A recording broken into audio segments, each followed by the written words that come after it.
Friends చూస్తున్నారు కదా, fish fry కోసం మంచిగా కారము వేసి అన్ని మసాలా గిసాలు దట్టించి మంచిగా కలుపుతున్నాం. మంచిగా కలుపుకున్నాం చూడండి. ఇప్పుడు రెడీ అయితే వేస్తున్నాం.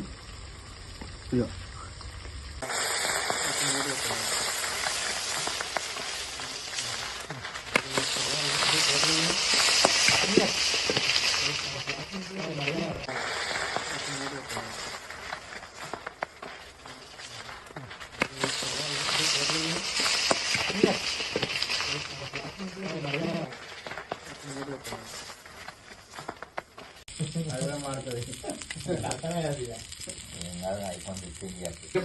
ఫ్రై అయితే అయిపోయింది. నేనైతే తలని తింటుంది. తల తల